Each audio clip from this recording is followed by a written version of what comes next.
दोस्तों एक लड़की है जो अपने प्यार को ढूंढ रही है, सच्चे प्यार को। लेकिन इस लड़की में एक और खास चीज है कि अगर कोई इससे नकली प्यार करेगा तो उस इंसान की मौत हो जाती है। तो सोचिए कितनी इंटरेस्टिंग मूवी होगी। आज हम देखने वाले हैं Lija the fox Pheri. Movie की शुरुआत में हम लिजा नाम की एक लड़की को देखते हैं और लिजा को ज़ेरा का इंस्पेक्टर पुलिस स्टेशन बुलाता है क्योंकि लिजा पर काफी सारे मर्डर्स का इल्जाम होता है। इंस्पेक्टर उससे पूछता है कि तुमने सभी लोगों का खून क्यों किया। लिजा कहती है मैंने किसी का खून नहीं किया और ये जो भी हो रहा है ये फॉक्स फेरी के श्राप की वजह से हो रहा है। दोस्तों अब आप सोच रहे होंगे कि लिजा ने आखिर किसका मर्डर किया और आखिर फॉक्स फेरी का श्राप है क्या। तो जवाब के लिए आपको पूरी मूवी देखनी पड़ेगी। मूवी जाती है यहाँ से पास्ट में और हम लिजा को देखते हैं। लिजा मार्ता नाम की एक औरत के घर में काम करती है। मार्ता भी लिजा को काफी ज्यादा पसंद करती थी। दोनों मिलकर टॉमी नाम के सिंगर का गाना सुनने लग जाते हैं। साथ ही साथ दोस्तों टॉमी की आत्मा मार्ता के घर में रहती है क्योंकि कुछ ही समय पहले टॉमी की डेथ हो चुकी थी और टॉमी लिजा से प्यार करता था और लिजा क्योंकि मार्ता के घर में रहती थी तो टॉमी भी लिजा के साथ उसी घर में रहने लग गया मरने के बाद, मतलब टॉमी की आत्मा।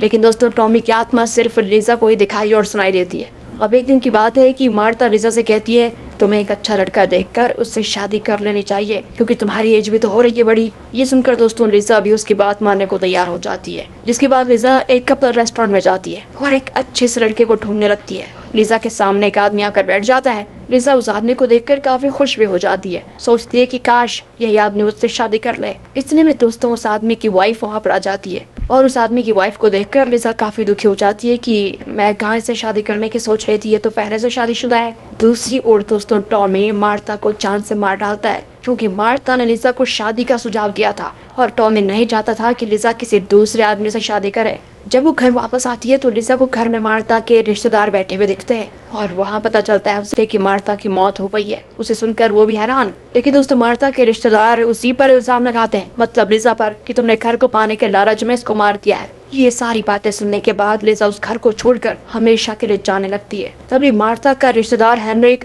लिजा को रोक देता है और कहता है कि मैं जानता हूँ तुमने मार्ता को नहीं मारा, तुम इस घर में रह सकती हो, कोई बात नहीं। इसके बाद दोस्तों हेनरिक अपनी गर्लफ्रेंड मैरलोन के साथ वहाँ से चला जाता है और मैरलोन का घर ना मार्ता के घर के नीचे वाले फ्लोर पर होता है। दूसरी तरफ मार्ता के रिश्तेदार इंस्पेक्टर के पास जाते हैं। वो कहते हैं कि हमें लिजा पर शक है कि उसने मार्ता को मारा है। इसके बाद लिजा घर में बैठकर हेनरिक के बारे में सोच रही होती है और दोस्तों शायद से लिजा को भी हेनरिक से प्यार हो गया है। तभी टॉमी आ जाता है और लिजा से कहता है तुम हेनरिक से प्यार मत करो क्योंकि हेनरिक तुमसे ज्यादा अपनी गर्लफ्रेंड से प्यार करता है। लिजा को दोस्तों यहाँ टॉमी की बात माननी पड़ती है और हेनरिक के बारे में सोचना बंद कर देती है। वो तभी उसे अपने घर के बाहर एक बुक मिलती है। वो बुक लिजा के पड़ोसी कार्लरॉय का था। दोस्तों यहाँ पर हमें पता चलता है कि कुछ समय पहले कार्लरॉय की बीवी की डेथ हो चुकी थी और इस बुक में ऐसी रेसिपी लिखी होती है जिसे खिलाने से कार्लरॉय किसी भी औरत का दीवाना हो जाता था और ये सारी रेसिपी बुक में कार्लरॉय की वाइफ ने लिखी थी। दोस्तों अब दोस्तों लिजा एक प्लान करती है। वो सोचती है कि मैं कार्लरॉय को खुश करके अपने प्यार में फंसा लूंगी उस बुक की मदद से। जिसके बाद लिजा बुक में देखकर एक अच्छी रेसिपी बनाती है। साथ ही साथ वो कार्लरॉय को अपने घर पर डिनर के लिए इनवाइट भी करती है।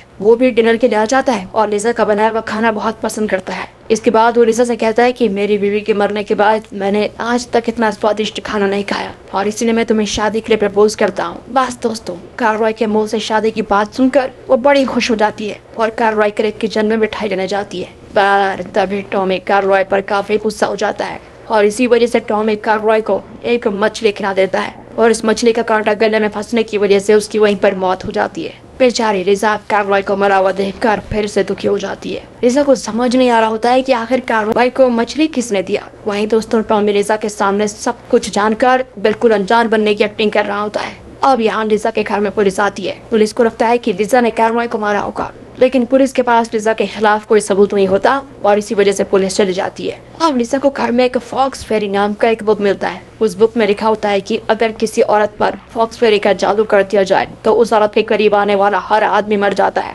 यहाँ दोस्तों लिजा को फॉक्स फेरी का शाप एक कहानी की तरह लगता है। दूसरी ओर इंस्पेक्टर श्रे नाम के ऑफिसर से कहता है तुम लिजा के घर में एक बहरूपिया बनकर जाओ और लिजा पर कड़ी नजर रखो कि वो क्या करती है। अब दोस्तों श्रे भी इंस्पेक्टर के कहने पर लिजा के घर जाता है। वो लिजा से कहता है कि मैं इस शहर में नया हूँ और इसलिए मुझे रहने के लिए घर चाहिए, क्या आप मुझे कुछ दिनों तक अपने घर में रहने दोगी। लिजा श्रे से कहती है कि हाँ आप इस घर में किराया देकर रह सकते हो। यहाँ से दोस्तों श्रे हर वक्त लिजा पर नजर बनाए रखता है। लिजा के खिलाफ वो एक तगड़ा सबूत ढूंढने की कोशिश करने लगता है। अब लिजा हेनरी को कॉल करके पूछती है क्या तुम मेरे साथ रेस्टोरेंट चलोगे। हेनरी लिजा से कहता है कि हाँ मैं तुम्हारे साथ रेस्टोरेंट चलूंगा। अगले दिन की बात है, रिजा हेनरिक के साथ रेस्टोरेंट में जाती है, लेकिन वहाँ पर हेनरिक रिजा को काफी हद तक इग्नोर कर रहा होता है। इतने में दोस्तों वहाँ पर मैरोन आ जाती है। हेनरिक अब रिजा को रेस्टोरेंट में अकेला छोड़कर मैरोन के साथ चला जाता है। यहाँ रिजा अकेले रेस्टोरेंट में बैठी होती है और तभी रिजा एक औरत को देखती है जो अपने पार्टनर के साथ बैठी थी। रिजा को ना उस औरत के बैग में लड़के को इम्प्रेस करने की बुक दिखती है, जिसके बाद रिजा शॉप से वैसे ही बुक घर लेकर आती है। बुक में लिखा था कि लड़कों को इम्प्रेस करने के लिए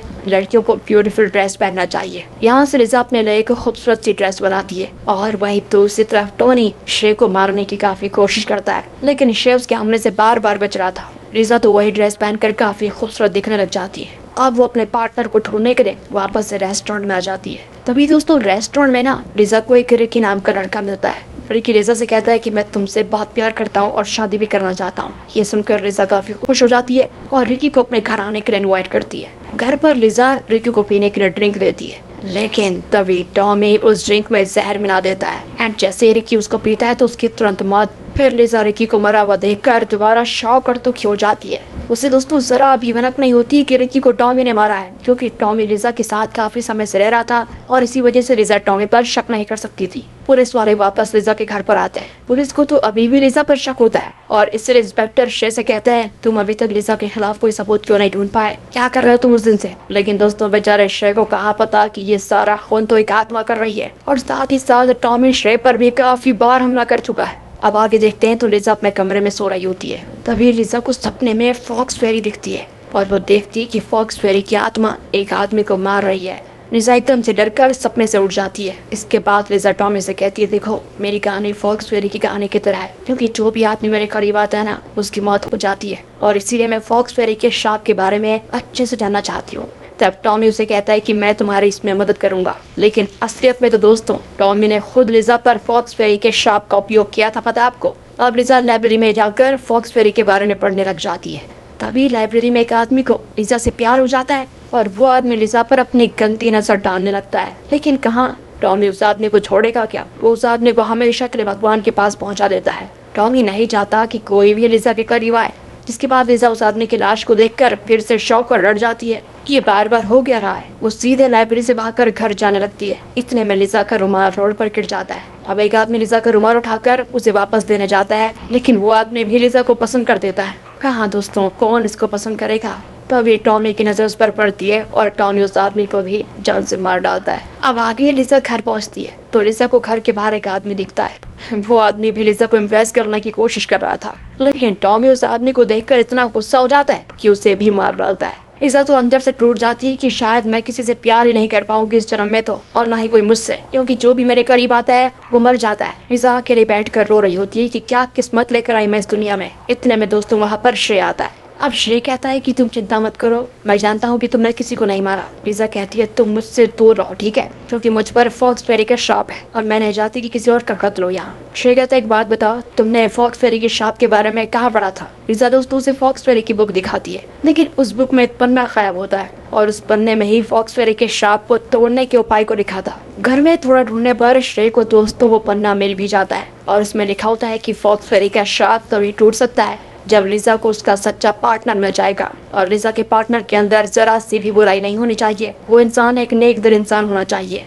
लिजा दोस्तों यहाँ सोच लेती है कि बस अब वो अपने सच्चे पार्टनर को ढूंढ के रहेगी। अब हम हेनरी को देखते हैं और हेनरी का अपने गर्लफ्रेंड के साथ इंटीमेट होता है। हेनरी को दोस्तों लिजा का एक लेटर मिलता है यहाँ पर, और उस लेटर में लिजा ने हेनरी को घर पर बुलाया होता है। लिजा को लगता है कि बस उसका सच्चा पार्टनर हेनरी की है। लिजा भी हेनरी से मिलने के लिए काफी अच्छे से तैयार हो जाती है। अब जैसे ही हेनरिक लिजा से मिलता है तो हेनरिक लिजा को देखकर काफी शॉक हो जाता है, क्योंकि आज से पहले हेनरिक ने लिजा को बिल्कुल नॉर्मल कपड़ों में देखा था और आज इस तरह देखकर हेनरिक तो उस पर पूरी तरह फिदा हो जाता है। हेनरिक कहता है आज तुम सच में बहुत खूबसूरत लग रही हो, आज से पहले तुम इतनी अच्छी कभी नहीं लगी। दोनों मिलकर यहाँ से बाहर में जाते हैं, काफी इंजॉय करते हैं। वहीं दूसरी तरफ हम श्रेय को देखते हैं और श्रेय को देखकर भी लगता है कि दोस्तों वो भी लिजा से प्यार करने लगा है। अब लिजा और हेनरिक घर वापस आ जाते हैं। घर में हेनरिक लिजा को थोड़ा सेड्यूस करने की कोशिश कर रहा होता है। तभी लिजा उसे बताती है कि मेरे ऊपर फॉक्स फेरी का शाप है और फॉक्स फेरी के शाप के मुताबिक मुझसे सच्चा प्यार करने वाला ही जिंदा रह सकता है, वरना उस आदमी की मौत हो जाएगी। दोस्तों ये सारी बातें सुनकर हेनरिक लिजा से कहता है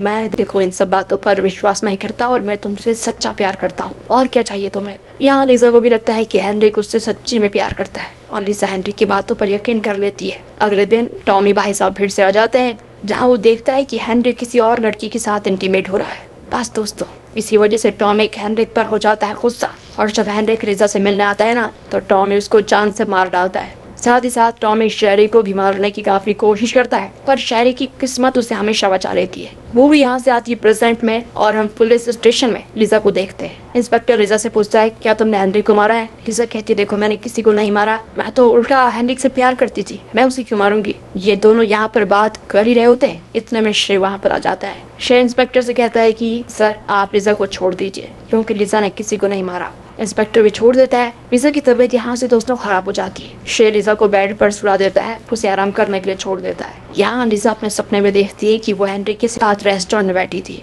लिजा और हेनरिक एक दूसरे से प्यार की बातें कर रहे होते हैं। तभी एकदम से लिजा देखती है कि उसके सामने बिल्कुल अंधेरा आ गया, और जब लिजा हेनरिक के पास देखती है तो उसे हेनरिक की जगह पर टॉमी बैठा हुआ दिखता है। तब टॉमी लिजा से कहता है कि मैं तुमसे बहुत प्यार करता हूँ, इसलिए मैं तुम्हारे साथ इस घर में रह रहा हूँ, और मैं चाहता हूँ कि तुम भी मुझसे प्यार करो, लेकिन तुम ऐसे तो मुझसे प्यार कर नहीं पाओगी, इसलिए मैं तुम्हें मार डालूंगा, जिसके बाद तुम हमेशा के लिए मेरी हो जाओगी। लिजा की तो ये सारी बातें सुनकर हालत खराब और वो जोरों से चिल्लाती है। तभी लिजा के चिल्लाने की आवाज को सुनकर श्रे भागते हुए उसके पास आता है। वो देखता है कि लिजा की हालत और खराब हो गई है। वो उसे उठाने की कोशिश करने लगता है, लेकिन टॉमी श्रे पर बड़ा सा झूमर गिरा देता है। श्रे को भी काफी चोटें आती है, लेकिन श्रे अब भी हिम्मत जुटाकर उठने की कोशिश करने लगता है। फिर दोस्तों सपने में टॉमी लिजा से पूछता है, क्या तुम मेरे साथ चलोगी? लिजा उसको बिल्कुल मना कर देती है और कहती है, तुम एक आत्मा हो, इसलिए तुम्हारा और मेरा मिलना कभी नहीं हो सकता। ये सुनने के बाद तो टॉमी लिजा पर काफी ज्यादा गुस्सा हो जाता है।